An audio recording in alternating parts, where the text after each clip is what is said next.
Oke, jadi apa itu kekerasan seksual?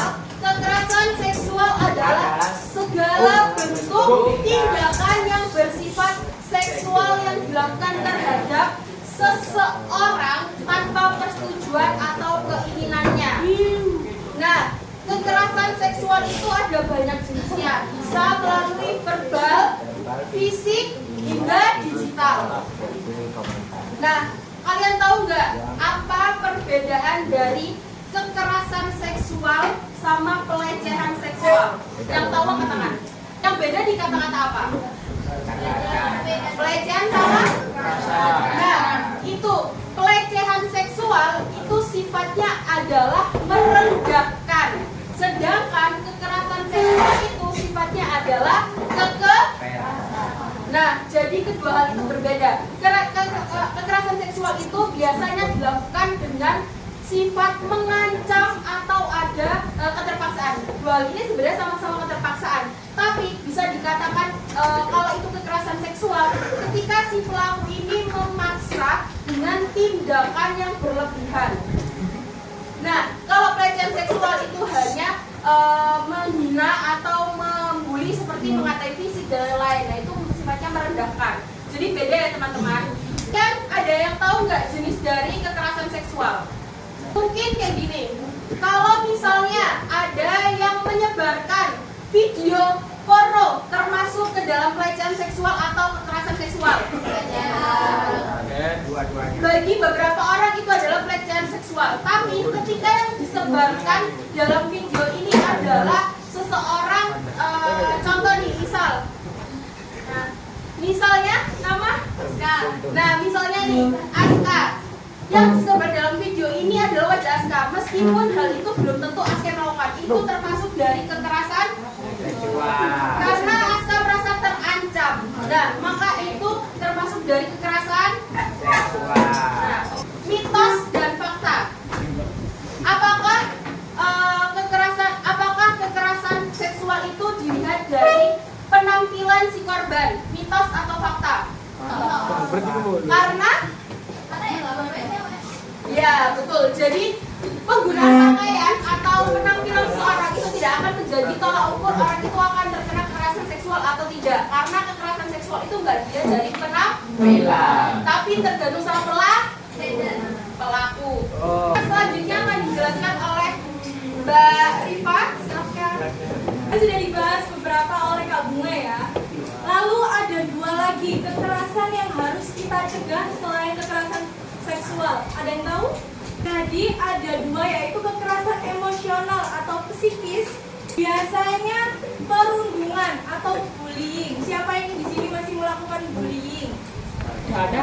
Nah, biasanya itu akan memberikan efek psikis yang tidak baik buat korban bullying tersebut. Nah, itu akan menimbulkan trauma dan ketakutan pada diri sendiri terhadap orang lain. Pertama, ada kenali batasan. Tidak harus memperbolehkan atau sangat menjaga diri kita untuk disentuh oleh orang lain. Nah, selanjutnya ada dengar dan percaya korban. Karena itu, jika ada korban di sekitar kalian yang ingin bercerita kepada kalian, didengarkan saja. Yang ketiga, tegur dan laporkan pelaku. Nah, kalian menemukan pelaku-pelaku di sekitar kalian, langsung dilaporkan, sebarkan. Ya. Selanjutnya, ciptakan ruang aman. Kalau kalian bisa mengenali batasan diri kalian masing-masing, kalian akan menciptakan ruang aman bagi diri kalian sendiri dan orang lain. Yang terakhir, edukasi diri dan orang sekitar. Banyak-banyak membaca tentang kekerasan atau pelecehan yang sekarang itu marak terjadi. Tidak hanya kepada orang yang sudah dewasa, bahkan anak kecil usia balita itu saja sudah kena kekerasan bahkan pelecehan seksual. Kegiatan narkoba atau pencegahan narkoba. Narkoba juga bisa buat obat, tapi harus dengan resep dokter.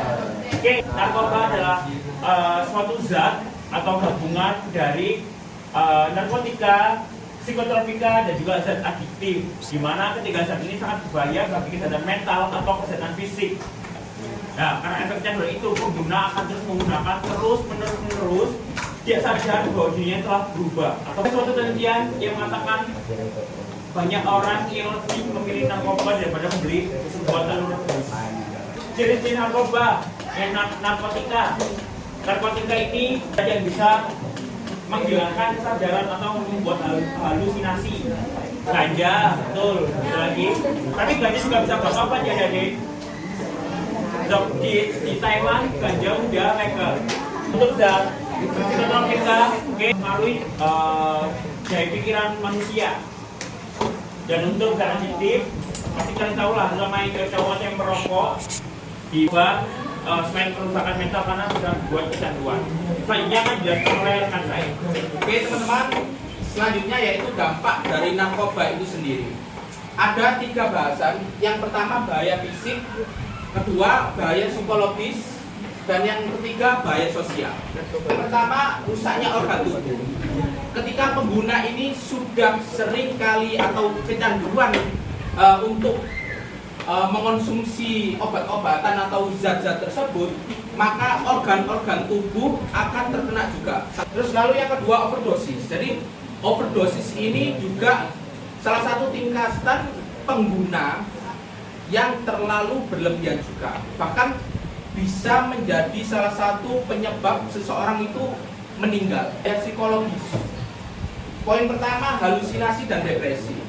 Seseorang yang sudah seringkali atau sudah berpengalaman menggunakan zat-zat tersebut, maka seseorang tersebut mempunyai halusinasi atau punya pikiran sendiri. Terus depresi, seseorang yang sudah terlanjur jauh menyemplung atau menyelam di dalam dunia pemakaian zat-zat terlarang tersebut, maka orang-orang tersebut akan mengalami yang namanya sedih yang berkepanjangan. Terus yang ketiga, bahaya sosial. Yang pertama, terlibat kriminalitas. Kalau sudah tidak ada apa-apa, maka salah satu yang akan dilakukan adalah kriminalitas, yaitu mencopet atau maling. Diasingkan oleh keluarga dan teman. Jadi ketika seseorang pecandu itu hidup di sekitar lingkungan keluarga, dan ketika dia itu sakau atau tidak terpenuhi keinginannya atau hasratnya, maka dia akan dijauhi oleh orang-orang yang lain. Terus apa sih cara pencegahannya? Ada 3. Yang pertama, berani menolak. Walaupun itu ajakan, yang ngajak adalah orang terdekat kita. Harus yang kedua, mengikuti kegiatan bermanfaat. Terus yang terakhir, berteman dengan teman yang mendukung gaya hidup sehat. Salah satu penyebab seseorang itu rusak adalah dari faktor lingkungannya. Oke ya, sampai sini mungkin itu saja yang dapat kami sampaikan. Wassalamualaikum warahmatullahi wabarakatuh.